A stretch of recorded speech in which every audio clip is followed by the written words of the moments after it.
you doing? How you doing? What's Up Rody was created as a safe space for the 12 million strong live entertainment and theatrical professionals.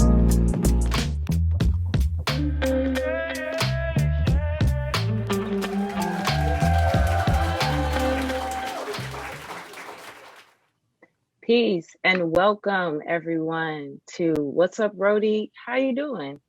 I am Noelle Jordan, creator and executive producer for What's Up Rody. In my career, I am a live event and touring lighting designer, stage manager, and backline technician. What's Up Rody was created as a safe space for the million strong live entertainment and theatrical professionals. This season, we have focused on equity for entertainers, musicians, techs, and digital content. Today, we are joined by an amazing panel for our discussion on live concerts, producers, and managers.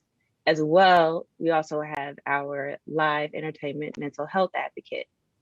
I encourage everyone here to engage in the live chat on the What's Up Rody, How You Doing Facebook page. And today we're continuing this talk about equity in the industry.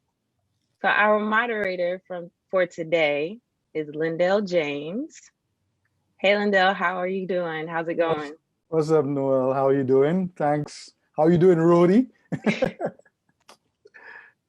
You good? I'm good. All right, excellent. Well, good evening, everybody. And let me say a very special shout out to the Breed Creativity crew for making this possible. And of course, Noelle for being such a great producer of such a show. I mean, it's amazing that in the time when COVID has struck us and you into your sound and lighting and backline, and you actually took the time to create a show that could help us share how we feel and, you know, help us get out of the stress syndrome. Yeah. For me, I do a lot of event production. I've been out of business for over a year, and you know, trying to do stuff on streaming has been very important, and trying to connect with everybody is such a spiritual experience, and I'm happy to be here today. Let's start the ball rolling by talking to our wonderful panel of event producers and practitioners in the production field. I will pick Ashley. Ashley, you want to tell us a little something about yourself? Sure. I am Ashley. I am a Maryland native. It starts as being a singer-songwriter for over 15 years. In that time, later on as I got older, I worked for Live Nation for over a decade as a VIP coordinator on tours such as Janet Jackson, Chris Brown, Slipknot, Kanye West, Stone Sour, and many others. In between other tours, I started doing production assistant work, which led me to local production assistant work with Cher and her residency in DC, and local production assistant with Biden headquarters, this recent campaign in Wilmington. I'm also hospitality coordinator for Big Three's basketball tournament and for Chris Brown's tours. And 2019, I ventured into tour management with a newer artist on a domestic international tour named Dominic Fike. I also have a YouTube channel where I do album reviews and interview other tour panelists and things of that nature. And I am a music head through and through. Nice, nice. Plenty to go around, huh? Jessica, nice to meet you, Ashley. You too. Jessica, you want to tell us, I saw you have a tag to your name, mental health advocate. Yeah. That's a little additional to production. Tell us a little bit about that. Yeah, you know, I just recently discovered that I was a mental health advocate. So that's putting a lot of perspective onto things. I have over 17 years experience in the entertainment industry as an artist manager, event producer. I've toured productions all over the world. I've also a booking agent. I've booked shows all over the world. And you know, it's interesting to have this perspective, because if I really look back on it, a lot of what I've done has been conflict resolution, especially as a tour manager. You're constantly trying to find the peace. You're constantly like setting the tone, and you know, and so I'm excited to have this conversation with you all. Yeah, yeah. I want to segue across to one of my mentors in the events business, man who opened a lot of doors for me, Mr. Derek Lewis. Want to tell the listeners a little about yourself, sir? No, not really. How did I know you was going to say that? Well, I've been in the industry 30 plus years, and I've run the whole gamut of it. So everything that everybody's listed, I've done in some form or fashion, from management, tour management, road management, production, backline tech. I've done it all. Sound engineer. I've done a little bit of lighting. I can't profess that as one of my strengths, but if I had to press some buttons and make it flicker, I could do that. But I've been around for a while. Too. What's that? And you've done some DJing too. Yeah. Started out as a DJ. All right. And speaking of DJ, our resident turntablist, DJ Swag, Chubby Swag, is that it? Terrell? Yes, my real name is Terrell, but I'm Chubby Swag. Right. I've done a few things as well. Probably should have went first. My resume is the shortest, but I used to tour DJ for Nipsey Hussle, Ashton Travis. Sweet. I've done full-scale event production as far as tours go with artists. I used to be the house DJ at Howard Theater and a few other places in DC. Clubs, weddings, corporate. I've done it as far as being the DJ, liaison between DJs and artists, DJs and labels, distribution of records. Anything that belongs to DJing, I've pretty much dipped my toe in the water. Sweet. Nice to have you here for us. Okay, so the important thing about what we're doing here tonight is we're going to have a discussion on a topic called equity. And so that we are all on the same plane, we're going to define it, according to my producer, as the state equality or ideal of being just, impartial, and fair. Now, I need to take a disclaimer, and as Noelle said, and say that this is a safe space, so there's no judgment.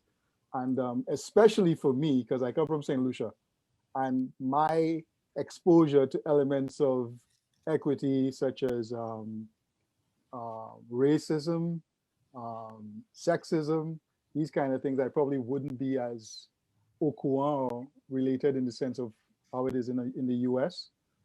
So if I'm going the wrong way, correct me, okay, if I'm saying the wrong words. Might be with some bombs there. So let's start off. Since Chubby, you actually went on, you had the light on your last. What does equity mean to you as it relates to live events, DJing, when you tour, etc.? How does that affect you? To me, it means equal playing field. It means all workers, management, everybody is able to have a just and fair working space, working environment, upward mobility, chances for opportunity, things like that. Right. Oftentimes we find that things aren't really spaced out to the point where everyone has the ability to get an opportunity allocated to them. And oftentimes it isn't just because it doesn't exist. It's more or less because the bridge hasn't been created.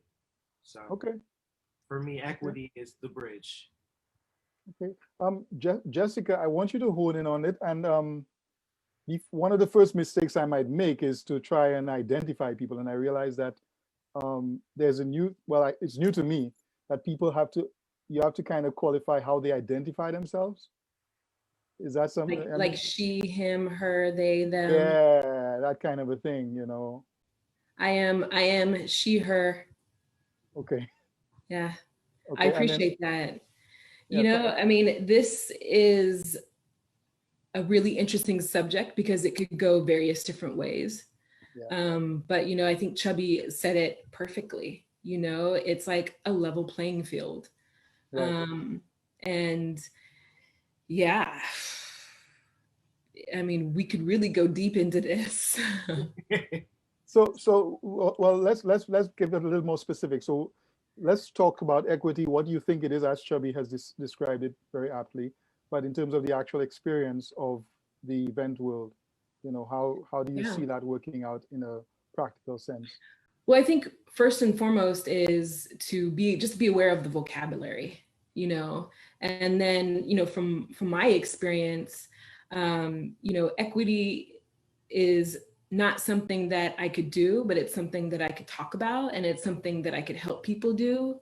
You know, and so personally, you know, the way that I've incorporated equity into my professional world is to be more inclusive of, and be more mindful of, you know, of certain things being a man's world, in a sense. And so because I'm really mindful of that, I tend to be very well of the women in the space. And so I find myself, you know, wanting to uplift and help more women and navigate. And I find myself being more vocal about it. You know, I find myself speaking up for people now. You know, I remember in the beginning of my career, I was really like a fly on the wall, especially when someone said something off the wall and kind of like looked at them sideways. And I just remember there was a couple times, you know, in the very beginning that, you know, I would hear things very inappropriate, and I could have easily said something, but because I just was so shocked what was happening, because, you know, when you first start out, you're kind of new in your mindset and you're like, well, I could do anything.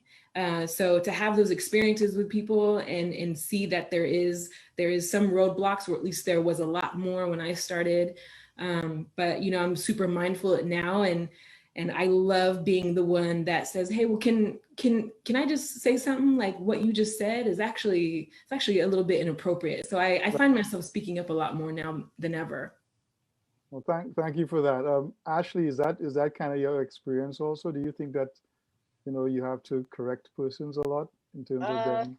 It kind of is, and it kind of and it isn't. I also want to make sure that I say, I know it's predominantly a male run orientation in space. I also acknowledge there's the line of what's insulting to someone and what's somebody thinking something's funny, and what's the thing if someone's never been checked for what they're saying and they've done their tenure of career getting away with it, right? Right. It's easy as a woman to be like, you just got to roll with the punches just to be here because you got to work, and that's just their personality. But then after a while, you kind of realize, you know, if you don't say something, someone probably never will, right? For me, equity is always, on a gender or racial sense of it, has always been in the option of having the opportunity given to you based under your actual work ethic and merit, not filling a quota, whether that's for women in an obligation of the optics, or whether that's of color, for however you want to look at it. I think there's a lot of disparity people don't realize in what you see on stage is not the equivalent of what the diversity seems to be backstage. Backstage, yeah. It's some things, right? I also personally have had the fortune of having a family member, a female of color family member, be a touring professional for 15, 14 years. So technically I'm a second generation, and I walked into this knowing that there were women of color as production coordinators and road managers and things of that nature, but no one told me there weren't more than her. Right. So it was one thing that I walked in knowing the opportunities were there. I just didn't know the numbers game of how much it wasn't. Then I started asking the questions almost as to why are women in specific roles in this? You know, you kind of start observing it after a while, what your ceiling looks like in your communication and networking. So I've been very fortunate to do different genres of music, you know, rock, metal tours, hip hop tours, and things in between. So for me, I've always had a very comfortable situation because I've always had predominantly male friends, things of that nature. But at the same time, there's always the space of someone saying something on the bus and they look at you because they're waiting, because they realize, oh, there's a part of this on the bus, and demographically I just insulted them, you know what I mean? So I can't, you know what I mean? I can't sit here, and it's difficult, especially having done hospitality and tour management stuff. You know, there's stuff on an NDA discretion point of things that I've crossed paths with and things that are a way of life for other women who walk backstage and other things. And after a while, it kind of makes you feel odd because it's almost, it just gets difficult. But one thing that going against the grain, kind of. Yeah. Some people know what they're back here for. Don't get that twisted. Don't ever think everyone's naive. That's just not the case. But I do think I learned early, and I told myself that as I do more tours, you're either going to get defensive and being an activist about your race or about your gender, and it's going to be present. But eventually you realize that it all matters. You can't be that subjective. You can't be that separate. And it's the only way it goes forward. You know, if you see another female, everyone thinks everyone's going to be catty. It's none of it. We're really really organized. Most of us are pretty chill. And honestly, a lot of tours, and maybe the men can agree with me or not, but there's a lot of productions who want women in the environment because they like the energy of women in their organization, not just the detailed stuff that sounds like administrative clerical efforts, but like the temperament of things. I don't think people believe me when I say the most emotional, catty people are the men to each other. Very well said. Yes. Very well said. Ouch. And there's men who want to be sitting around with the women on a day off, like, yo, I can't sit on my bus with those folks anymore. Like, I get it. It's cool.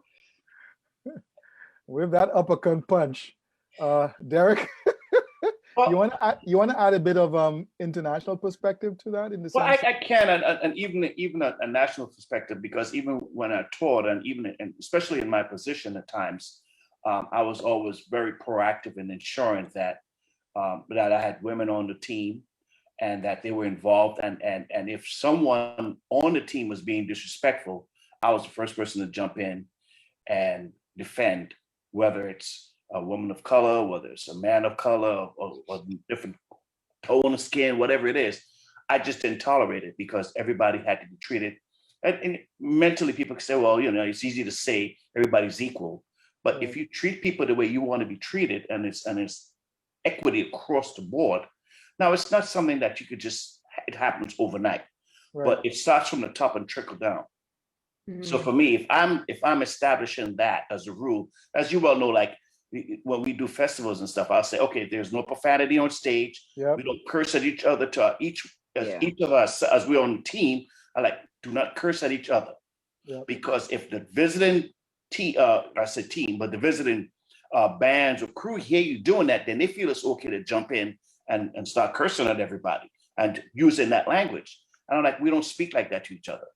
So I established a rule of respect, so that when the other crews come in, they know this is how we function. They don't hear us cursing and arguing with each other, whether it's the backstage manager who's female, or whether one of the other ladies on the team that's on stage. It has to be respect across the board. So that's, from my side, what I've always done to help ensure that it happens. And the other part of that equity is really, as you've been doing it, and I've been doing 30 plus years, your level of experience establishes certain boundaries that people know not to cross. And I personally do that. You know, the guys that know me know I don't play. No, you've worked with me. I just establish boundaries so that people don't feel that it's comfortable to just say whatever they want, whenever they want. I just don't do it.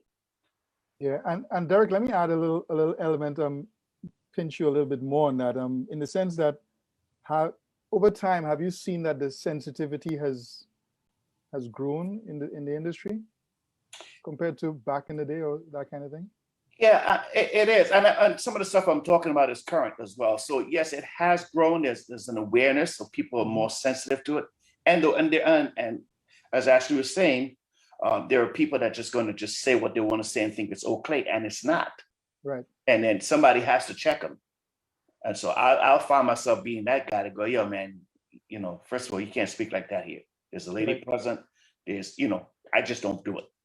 I don't entertain it or allow people to feel like it's okay to come on out on my gig or any of the gigs that I'm working on, even if I'm not the guy in charge. I'll still take that position. Yeah. You know? Thanks for that. Noelle, how has your experience been in the sense? I mean, you're not just the producer today, you're actually a panelist, you know that, right? How's your experience been with that? I mean, you've been in the dungeons, the backstage, the backline, onto the stage, fellas talking loud, you know. I have lived in the tunnels. Have you done the tour buses too? Because I've not done that. Okay.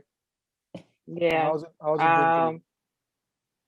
I mean, when it comes to, I guess, that good old boy network and the locker room talk, it's kind of just like, whatever, man. Sometimes you may want to beat them at their own joke and just throw in because that's what she said, like something stupid like that, like Shelby, I see that. I've been there, so I get it. But yeah, no, continue. I don't want to cut you off, but you're totally right, and you're good at those. It's not like you've been. It would be different if you were terrible, but you're actually kind of good at them. So I'm pretty notorious for that, but no, like I mean, I've had to say stuff. Sometimes I do just let it roll off. But then there are other times where I'm like, no, I'm gonna say something. I can think of really one distinct and real vivid memory. I'm not gonna say who it was, but we were striking the stage after a full band. I think the show might have been like 2.5 hours, and I was doing lights, and now we're breaking down and loading out. So it's all hands on deck. And I get up there and I'm starting, coil cables, pull mics, and somebody was like, "What you doing out here?" Like, you gotta keep them hands pretty. One more person. I started touring with 14 road cases on a tour. I'm gonna make that specific. One more guy that's like, oh, you push cases? You don't want to push? And like I feel I'm you. like, serious? And I snapped. I did. I was like, these hands did these lights, okay? Like, that's what these hands do. Right. He was like, oh, that was dope tonight. It looked really good, real good, real good. Like, oh man. So yeah, that's usually my response. Nobody's mentioned it yet. Has there been an experience of pay differences because has that been an issue? I haven't really been aware of it. We don't really like talk about money with each other. Right. Like I'm typically the one in the tour that pays people. And I'm sure people talk about it within themselves, but that's just something like, I'm not sure, Ashley, if you've experienced. No, I think you're absolutely right. Like most people say, don't talk money with most people. And I think in most 9-to-5s and other corporations, it might be important to talk about rate to find the disparity of the same position and that thing. It's kind of, I don't feel that with touring because you really state your rate or they tell you what rate it is and then you negotiate. So there's never a real space to want to be like, what did you get? And it almost is different by department. It's kind of like, I know audio might be getting more than me. I don't need to question that. You know what I mean? Like, it almost plays into the real necessity of if everything went away and the most important departments that are needed, don't get it twisted. They're so I think it's not a conversation to have because everyone's department is so deeply different and their role in it is different. And I think in the back of everyone's head, it's like, I chose this rate. So what's there to talk about? Yeah. Like as long as I can pay for my dinner when we go out, we're all good, Yeah. I agree with that. When you're getting ready to go on a tour, you are negotiating rates and salaries with people. And at the end of the day, when you sign your contract, you feel confident that you got what you wanted. Now there were some tours early on where I was like, I'll take it. Not knowing not knowing or thinking to say something to someone. And like I said, I'm fortunate I have a family member that's in the industry to be like, hey, does that rate make some sense? And as time went on and I got some other gigs, then I started worrying like, oh man, what do I say? And then people will be like, who are more seasoned with this, would like, you need to say this. And whatever they do, get around there. Okay. And that's just kind of, Cool. Let's add on a little complexity to the fact that we're in a pandemic. And how you guys have been coping with movement, especially you, Terrell, in terms of being, a DJ and, obviously live performances are, almost illegal now.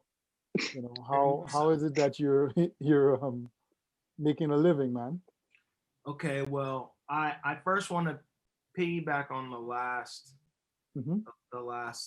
part.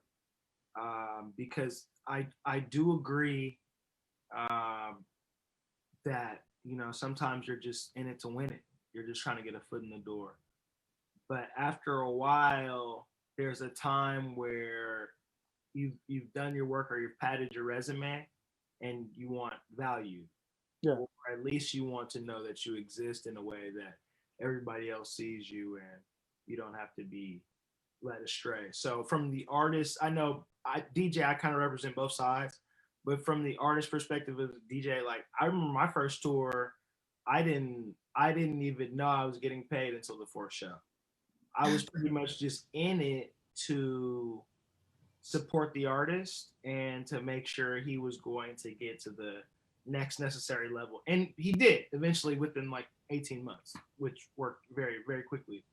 But it prepared me later on to understand, okay, this is the difference between somebody who has formal backing, and this is the difference between somebody who does not. This is somebody who has a label support. This is somebody who has a budget. This is somebody who has this, that, and the third. Like you understand the difference. Currently, as far as DJing is going, we are seeing another shift in the industry. This is probably the biggest one since computers/internet. Computers was a big one because it allowed the way we DJ to change. We didn't need 13 million crates. Oh, you mean Serato? Yes, very much. Serato, Okay. but also digital CDs and things like that. It allowed, once the MP3 CD and Serato came out, which is similar times, it allowed you to have thousands and thousands upon songs in a backpack. Correct. Or a CD wallet. Correct. So from there, it made things more functional, but when you make things more functional, it also makes things easier and more accessible. And DJing has kind of been polluted by the rich and famous to the point where it's difficult for it to be a meritocracy. People almost don't know the difference. Yep. So right now, as far as everything being shut down primarily, it's very difficult for DJs, mobile DJs, live DJs, tour DJs, performance DJs, people that, even radio DJs. Everybody is feeling it in one way or another. You can't perform. The people that are supposed to pay you via ad revenue or this and the third don't exist anymore. A lot of my friends and peers have turned to Twitch, but it, like other parts of the industry, is very marginalized.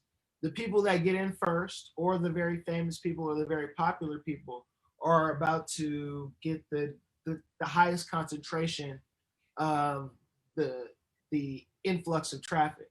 Yeah. Whereas if you're a regular person, you have to work a little harder. For me, I was kind of in the middle. Yeah. So when I started out, I did well, and then it was harder going up the mountain. And then once I started to get my groove and get my everyday situation going, I was starting to see revenue from it. I have peers now that are being paid more from Twitch and these outside entities than they were when they were actually DJing. So it's a blessing. But for me, it's scary because it's not something that I can prescribe to everybody. Right. And I know if we platoon this very same method or this very same pipeline, it's going to marginalize everybody. It's not going to have a equitable situation for all DJs involved. Right. So for me, my job has been, as a DJ activist, to also try to find a way we can unionize and express some solidarity to try to finally get wages or insurance or something formal. DJs have nothing formal. Nothing formal. Yeah. Unless you work for a corporation or something. Hey, everybody's on their own kind of a thing. But there's no DJ license. There's no formal DJ university. I mean, just imagine if there was a formal DJ license, something that you could know the difference between somebody who is playing and somebody who actually does this. Because if not, how do you know? What's the difference? Yeah, totally agree. But I'm happy that you're saying that you could actually monetize the platforms, because a lot of what I've found out is that there's a big difference between likes, followers, and being able to earn a living. Yes. So, yeah, we're on life support. We're not there yet, but there's life there. There's life there. It's just all about how we're able to transform it into the future. That's all. Excellent. Well, I have a question for you. Yes, ma'am. Chubby, for those that are watching and someone is interested in maybe having a DJ play virtually, how can they contact you? Oh, well, I will put my information either in the chat, or you can, I have a website on my Instagram and everywhere else. You guys can reach me there. I also have a Twitch where you can reach me there. All of my links are hot. Everything is ready to go. So if you need me, I'm available. And I do corporate, I do personal, everything. Anything that involves DJing, I do. Virtual. What's your style? What's your... Me, I enjoy party rocking. That is my style. I like Okay. making people have a very good time. But I like to say I aim to please, but I emphasize on smiles. Well, you made us smile. There we go. That's the goal there. If you make somebody smile, you can make them dance. And after that, you can take over the world. Love it. Thank you. Cool. In terms of touring, as a touring professional, you know, what's some of the experiences you have? And I think we have some questions coming in from our Facebook platform. I'll take a look at it in a while, but anybody want to take a stab at that question? Can you say it one more time? In terms of experiences touring, in terms of, you know, equity and being a female in the industry and that kind of thing, has that been a big deal as opposed to just, you know, going to a one-off event? I guess the touring element would be like being on the bus. I can't explain it because I've not done that. You know, I go to different events in different locations, but say going on a bus and going from one city to another, breakdown, setup, that kind of a thing. Then jump back on the bus, sleeping. How's that been? Well, I was actually on my first tour. That really sucked. The whole rug got pulled up from under me. I have done one-off dates. But I think my case might be a little sheltered because my one-off dates was with Faith Evans. So I had a female artist. And then my tour, and really like my tour family, I'm the only girl. So they rally around me as big brothers. Right. Similar to like when I'm working with Derek. So I'll just rally around. So I haven't encountered anything like straightforward, except for anything that, you know, happened in my venue. In the venue, of course, you know, we got a girl on crew. And you just, it's like, whatever, it's Tuesday. So yeah, not so much on the road, but I think that's because of my selected experiences. Okay. But more so like in the venue. You know, this is a international touring is a very interesting to experience. I've been on a couple international tours, and with different budgets, I've just observed things very differently, especially when touring to some different countries. You know, like Germany is probably one that's a little bit questionable, where men are very much so present. And when a woman kind of comes in with a little bit of authority, it's a hit on the ego. And I've experienced a lot of struggle with some international shows. You know, to the point where I have to go to a man and say, could you please tell this person exactly what I just said, but in your voice? Wow. Just to get someone to do something. I had to do that in Japan. Wow. It's real internationally. And, you know, and it's not same across the board. You know, it's not like everywhere you go in Japan or like everywhere you go in Germany, you're gonna meet a little bit of resistance, but there's always kind of like this, I feel, if I could say, kind of like an old school mentality. I've experienced that. I used to be the kind of tour manager like I was super firm and like, this is how it's gonna be. But you know, over time I learned like kindness moves a lot faster and farther than being firm and like, you know, feel like this is my authority, like this is, you know. So instead I've been able to kind of like over time change the way I communicate and how it sounds coming out of my mouth, just to get what I need and get to where we need to go on the tour moving forward. So that's a great question, especially internationally. I mean, Ashley, have you experienced any like disparities? You know, you talked about Japan.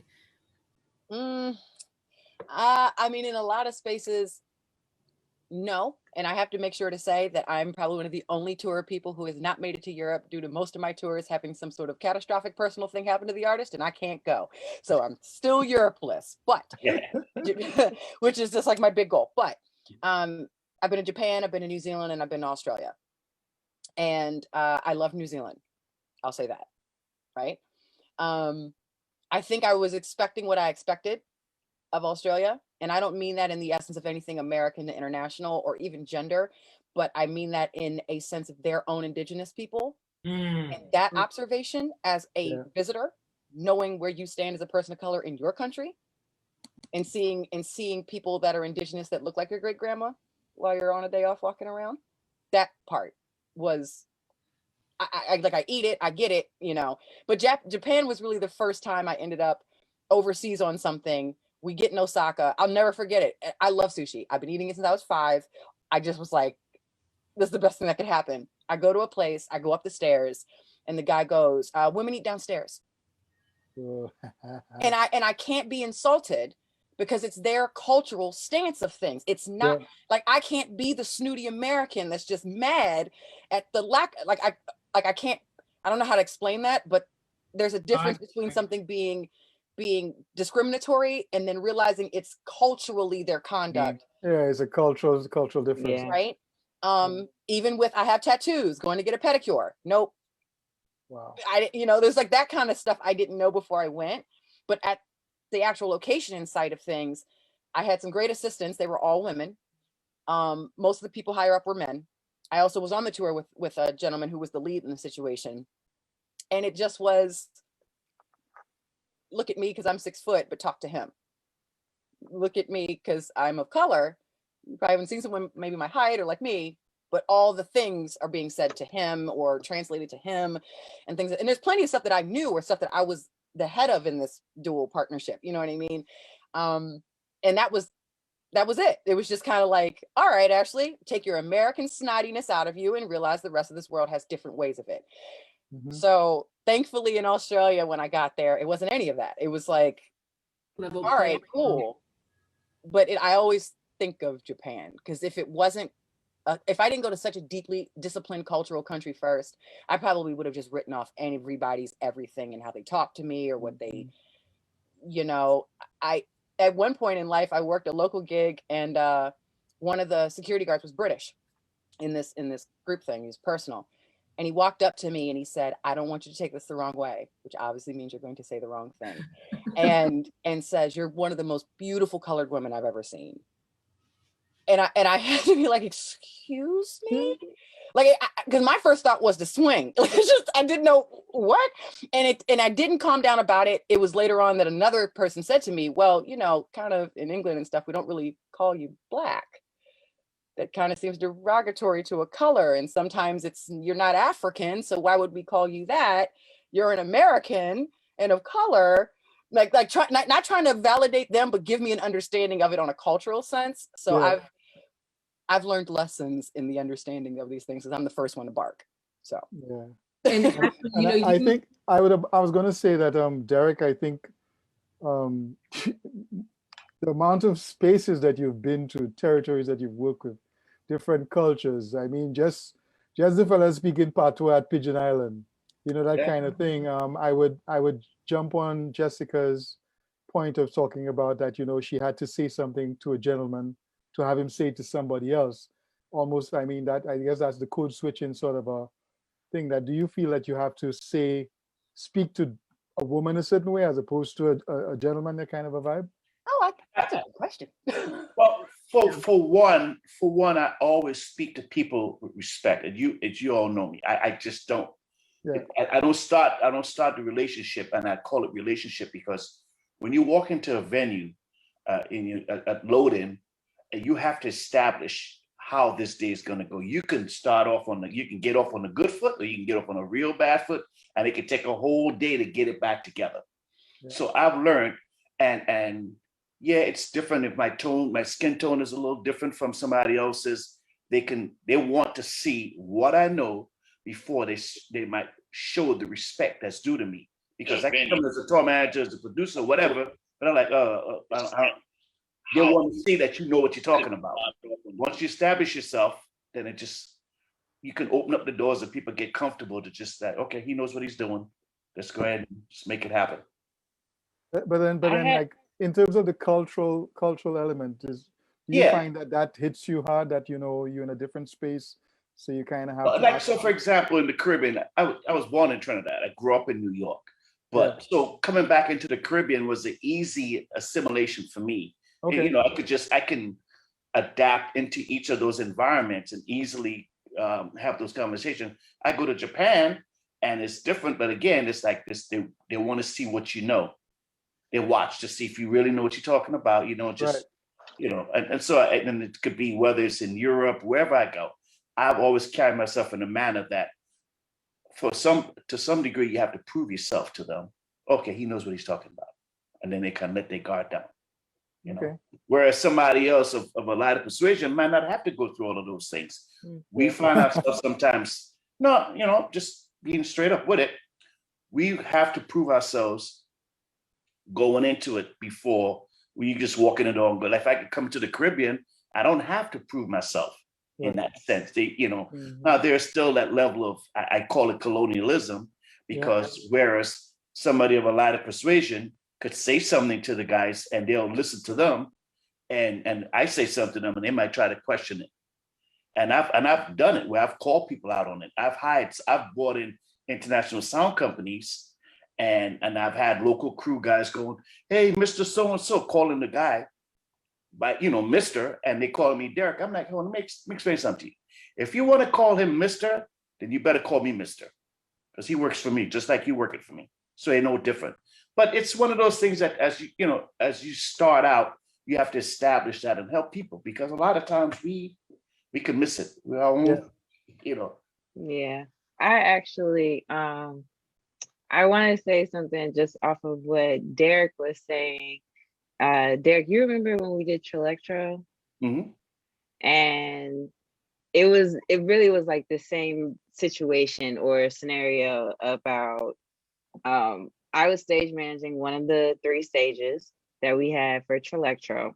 Right. And the next artist that I had coming up, like it felt like all of the fans, all of the attendees for all 3 stages came to mine all at once. And so I have done shows where a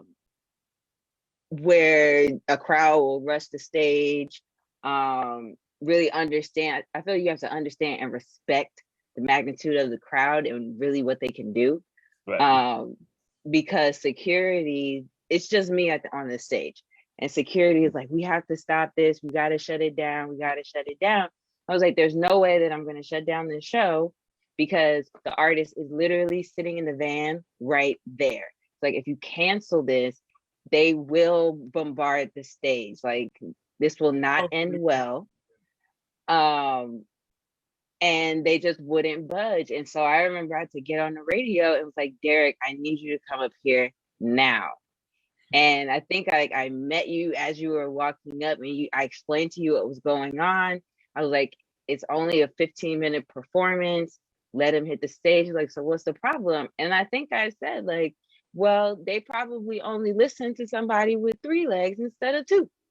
Ah. And it's, and that's the specific thing. And people you can tell where it's like, you've only been emailing me for months. My name's Ashley and unisex. You're just going to talk to the guy next to me? That's fine. Go talk to the stage hand that you think is Ashley. That's fine. And I remember when Derek got it to the stage and they were like, well, we can't move it. He was like, what did she say? Right. Let's go. The sooner we get them on, the sooner we get them off. Yeah. I was like, you guys are just wasting time and building this anxiety and anticipation in the crowd, and they're getting rowdier and rowdier. I was just like, yeah, it did get crazy after a while because it got crazy. He got on stage, he hyped it up and got it even worse. It was like, oh. And then I got cursed out, but in a very polite way. He was like, you know, you effing with my show, ma'am. Has the artist saying that? Yeah, that's he all. Said, ma'am. Yeah. He said, ma'am. On the microphone. Yeah, he's like, you fucking with my show, ma'am. I was like, oh, I can't even get mad at that. Go ahead and finish. That's just dumb. Yeah, that was my experience with having to get a man to come and interpret or I don't know, regurgitate what I just said. Part of the challenge was, what you were saying. Well, ironically, this was at Meriwether Post as well. And so they have their own security, they have their own procedures and protocol as to how they want to do things. Yeah. And because of my relationship with them, I'm like, guys, if we don't get this on, it's going to turn into something worse than it is. So let's work with what Noel says and get them on here and get them. Because I didn't even know that guy. If you remember. Yeah. I heard the name, but I didn't know his music. But he was like the biggest hit. And we had him on the smallest stage. Well, on the smallest, the second stage. Yeah. And he should have been on the main stage. Everybody. And I was like, who is this guy? And the security, everybody was saying the same thing. Where did he come from? Why do we have him on this stage? We need to put him on the main stage. And he was saying all of that. He was creating all the hype. Oh, it was very intense. But again, it comes down to, you know, respect. You know, it became a respecting because at that point it was like, Noel, we're gonna put him on. That's what Noel needs, and this is what we're gonna do. I supported her. I didn't try to back up on her and go, no, we probably shouldn't do this. At that point, we were in it so far, and we bought the other, you know, the producers, the executive producers, and they were like, yeah, we gotta get him on, man. This is crazy. I'm like, yeah, we gotta get it on and get it off. Yeah, I like the way you handle that, Derek. I have a question that's coming from the Facebook platform. I just wanna, any one person can jump on it. I think we kind of touched on it earlier. Someone is saying, Akeem is saying, I wonder whether anyone has noticed inequity in terms of sexuality. The fact in the field of sex, for instance, queer jokes and other misogyny. Has that been something that you guys have seen, and how have you handled it personally? Jessica, a lot of nodding heads. Anybody jump in? We could only take one answer though. Jessica, you want to do that? Yeah, you know what? Absolutely. You know, I used to tour a gay woman, and no one knew that she was gay, and it wasn't really like she promoted it, but you know, she obviously wasn't hiding it either. And you know, we would be on tour sometimes, and then after the show, we'd be like, "Do you hear? Like what?" And we always just kind of took a mental note of it.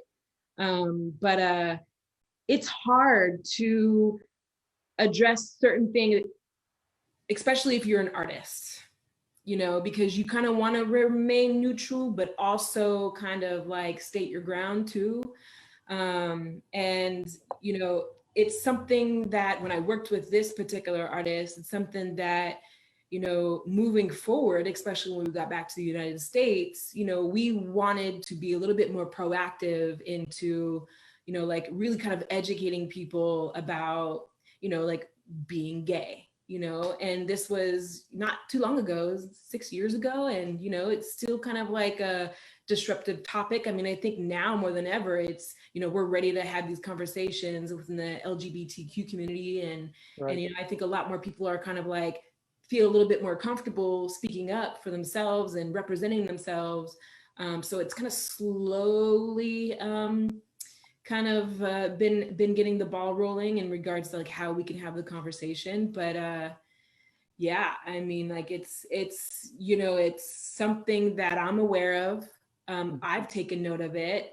You know, and as like a mental health advocate, you know, it's now in front of me, right? So I have the responsibility now that I'm aware of it to address it Right. in a way in which I see fit, that is not going to rub anyone the wrong way. But, you know, and you actually said something, Lyndale, in the very beginning, you know, how do you want me to identify you? And I think that is essentially the way that the conversation should start, you know, because I've been corrected, and, you know, I'm like, thank you. Like, I appreciate it. No matter what my opinion is in regards to that, you know, I think you have to kind of like respect people where they are. Yeah, and so that's kind of just been my experience. Nice, excellent. I want to do a round the room kind of thing and talk about what kind of projects you guys are working on currently, and how do you see this playing out throughout as we roll out our vaccines in our different parts of the world, and until things get back to normal. You know, Terrell, you want to go first and talk about? I've seen you do a couple of your lives on Instagram and stuff like that. You know, are you working on anything new? Yeah, right now I'm working on a project with a company called Breaker, Breakr, and their website that pretty much works with artists and influencers to help artists break their music to the world through virtual different platforms or everything else. Me personally, I'm going to be doing a show for them through Twitch to help artists find audiences elsewhere. In addition, I'll be re-upping my Twitch schedule, so I'll be on about 3 to 4 times a week, and then I'll be upping the mixtape content to about 2 tapes a month, 3 to 4 playlists. I finally got my situation done with Apple Music, so we're good to go. Nice. Are you playing any Caribbean, any soca, any dancehall and thing? Yeah, I actually have a show coming up called Passport, so look out for that. Yeah, all my links are hot. Everything DJ CHUBBE and swag with 2 G's. Nice. What about have you touched on Roadhouse? Clubhouse, sorry? Yes, I have been on Clubhouse. I haven't DJ'd on Clubhouse though. I've only lent my loquacious expertise. Okay. Well, I mean it's good to know, and I just want to tell everybody out there that how you doing, what's up, Rudy, how you doing is also on Clubhouse, among other platforms. Jessica, you want to talk to us about any new projects you have coming up? So many. You know, yeah, I have an upcoming hybrid panel, March 27th. It's a combination of live and in person. Essentially, what I'm doing is I'm gathering a community of mental health advocates to talk about some stigmas and open up the conversation a bit more. So that's happening at the end of March. If anyone is interested in learning more information about that, definitely reach out to me on Facebook. You can also follow the Gesture Group Facebook page as well. I'll definitely be uploading more information on that, and I'm currently in the process of just confirming some keynote speakers. Okay. But I'm excited to kind of explore a little bit more about what these virtual events are all about, and I'm currently producing community events, wellness events, in-person wellness events. So I'm doing a lot of experimenting and exploration there. So yeah, it's a lot of exciting things, but you could definitely follow the progress on the Facebook page, the Gesture Group. Sweet. Ashley? Pretty much through the pandemic and after the election win. I started with Baltimore City Health Department in their COVID-19 call center for contact tracing and the like. So I've been doing my part in helping Baltimore City with that. I am currently taking care of 4 mentees that are interested in the industry who are women. So I'm helping them along through the top of this year in the middle of this pandemic, because realistically, these students are walking into a whole new clean slate of things. So as I say to everyone, please get your COVID compliance officer certification. Please don't play yourself. Everybody that's higher up, go get that project management certification. I'm about to do the same. Outside of that, I'm just going to get back to my YouTube channel, interview some more Instagram folks. And on February 25th, I am a part of a panel discussion with an incredible Instagram group called Tour Management 101. And so I'm a part of their live production summit on the 25th. Sweet, sweet. Look forward to checking you out. Yeah, I'll be looking at that too. Derek? Same. Staying out of trouble. I have a sense of humor, man. So I'm the most stressless person you met, you know. So right now, for me, I'm starting to call some of my clients and ramping up, so see where people are right now and testing the market. As you know, DC's just starting to open back up on some of the event stuff, but I'm also looking globally at some of the upcoming events that I've been talking to people about. So just a lot of pots on the fire. Nothing is starting to bubble up to the top of it, but it's on the fire, and I got the feet on, and you'll know when something's happening because That's we'll good. get called. I'll get called. Yeah, because the thing that happens, the interesting thing is, like, all of a sudden I'm getting all these emails and calls like, "Hey, Derek, what's going on? Anything coming up? What you got in the pipeline?" I'm like, I haven't heard from you people in like 6 months. All of a sudden you're calling me. Right. They might call me and go, "Hey, man, how you making out?" Yeah. You just called me for work. I'm like, what am I? Some of my production managers, I was like, "Hey, you guys, you're on my mind, just checking on you." They're like, "Girl, I'm on vacation. Don't call. We'll call you." I'm like, okay. But I've been doing that as well, just checking in with some of my crew guys, see how everybody's doing. So lending a hand where I can, and encouraging each other, and that's what we got to do. Good vibe. So, Noelle, what's happening apart from What's Up, Rody? How are you doing? What are the projects? Well, really, it's What's Up, Rody. Just continuing to grow the brand. Like you said, we're on Clubhouse now, so we do have an official What's Up, Rody room. I might as well just plug it in right here. Correct. But every Wednesday night at 8, we have our What's Up, Rody recap rooms for that week's episode. So all of the panelists are invited, and really just wanted to continue the conversation, really get see what the audience thought of this episode of the conversation. So there's that. And then also I've been working with some digital conferences. So I pivoted to that last year.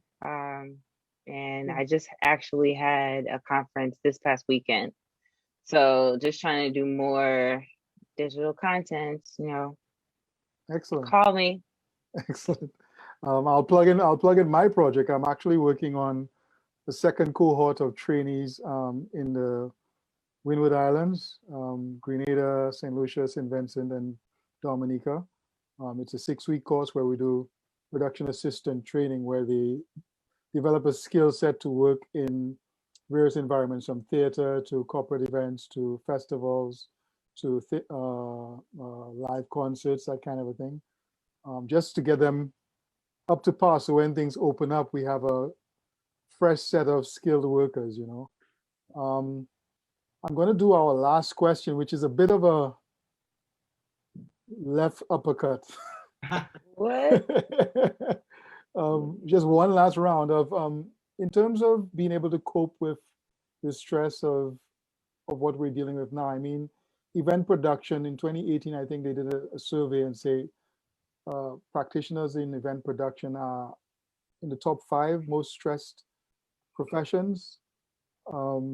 And I want to know, do you guys have go-tos in the sense of what would your little trick be to kind of calm down or make it through that tough patch, that maybe we could share with our listeners on What's Up, Rody? Mindfulness, that's absolutely also the one thing that everyone can do that's completely free. You don't even have to get out of bed really to do this, but it's free, and it's the most beneficial thing that you could do for your mental well-being is stretch and learn how to deep breathe. Completely free. You don't have to go to a gym to do it. Yeah, works for me. Terrell, what do you do apart from play music? Yeah. I took away your go-to answer. Is How are kids watching? No, we could. Come on, we're adults here. Yeah, Just, no, Yeah, no, just I don't just lean said that. into it. Oh, I'm into cannabis, so that's my there you go. that's my. I'm in California, so I know all about that. Yes, Los Angeles here, me. Maryland has changed their views. Especially up near where you're at. So Yeah. A lot of places are going down the road of decriminalizing and legalizing it. very much so. And then I also used to work in the industry, so yeah. Yeah. It's- Okay. Seriously. Work in the industry. No, very much so. No, not even to pull your chain. In LA and in DC. So That's Okay. awesome. Ashley, what's your trick? Honestly, most people will tell you on tour, if you get me a can of Canada Dry, I'll Really? I'll get myself together if there's my Let me write that down. same. but honestly, a lot of it for me is I'm incredibly adaptable, and so I've always lived kind of my days under emotionally. Things have a coupon. Nice. Coupons have expiration dates. And so I just don't harbor on a lot, because a lot of stuff isn't at me. It isn't about me. It's towards me. It's not about me. Right. I don't like being someone's punching bag, so therefore I create boundaries. Period. My piece on tour, let's say, comes from taking full advantage on my days off. If you got 2 days off somewhere, please take a day and rest, and actually rest. Don't get up and do nothing. But if you do have more than 1 day somewhere, please get up and go outside and go see that city or something. I learned early, you might not come back to this city. Mm-hmm. Yes. And I think that part brings me a lot of individual peace, because I can do what I want, how I want, and try it and stuff like that. But I really do treat things with a coupon. I got a little bit of window where it affects, and an even shorter window of how long I'm going to care. So I prioritize and boundary. Love that. Derek? You know, I'm like the duck in the rain. I let everything roll off my back. I love it. You know, so it's quack quack waddle waddle. That's an old joke. It's an old McDonald commercial. But on top of that, on a serious note, the most important thing for me is really just praying and staying close to God. Right. And on a serious note, I've got no shame in my game. My trust and faith is in God. So nothing really bothers me. If you come at me the wrong way, I'll just go the other way and leave you alone. Let you figure it out. Let him figure it out. Yeah, figure it out. Excellent. Well, I'm going to wrap now and say thank you very much, guys. You've been an. Now I want to hear what Noel have to say. Noel's going to wrap. She's going to say everything. Oh, you want to jump in before I wrap? Go ahead. Yeah, I would say, no, like I said before, mindfulness. What works for me is there's a quote, and it's kind of like if you focus too much on the past, that's depression. Too much on the future, that's anxiety. So just, you can't control what has or has not already happened. So that's the one thing that has been keeping me sane and centered and leveled in this shit-tastic of a world right now. That's what's been getting me through. Yeah. I mean, if I'm lying, call me out. No, but Noel, in all seriousness, I just want to say this to everybody. This too shall pass. I think that I believe strongly that we're heading in a good direction, and all that we'll be dealing with right now in the next couple of months is going to be gone. Yeah. You can call me back in a couple of months. Go, what happened? I thought you said, and I'll be telling you the same thing. This too shall pass, because nothing lasts forever. It's got to move on. So keep it positive, everybody. Please keep it positive. Nice. And on that note, I'll do a wrap and say thank you very much to all the panelists. I just want to say to everybody who's watching on the Facebook platform that you should follow What's Up Rody, How You Doing on Instagram, on Clubhouse if you're there. There's a YouTube channel which you could subscribe to. And I'm pretty sure Noel would put the links to all of our social media connects and profiles in the content below. Noelle, again, thank you for having me. I really appreciate you making that call and having me as your moderator. And nice to meet everybody. And good luck. Stay safe. Noelle, up to you. Everyone, I want to thank you guys again for not only your time, but your insight. And of course, the same goes to all of you that are watching, be it watching live on Facebook or watching replay on YouTube or our Facebook channel. The episodes go up on both of those. I want everyone to remember to stay safe and warm. And this, I don't know how it is for you, Lyndale, but this American weather has been a little all over the place. But I just want everyone to remain safe, stay warm, and we will see everybody back next week, where we will be discussing digital content with organizations. So be sure to follow the What's Up Brody Facebook and Instagram pages, as well as the YouTube channel, to like, share, subscribe, all of that. Our handles are What's Up Brody. That's on Instagram, that's on YouTube, and that is on Clubhouse as well. And as I said before, we have our weekly Clubhouse rooms this week on Wednesday for our recap. And we actually are also going to have a special Clubhouse room on Thursday, because we are definitely growing. We want to be able to meet everybody and welcome everyone. So that will be on Thursday at 7 on Clubhouse and What's Up Brody. So thank you again, Terrell, Lyndale, Jessica, Ashley, and Derek. I appreciate y'all. Thank you.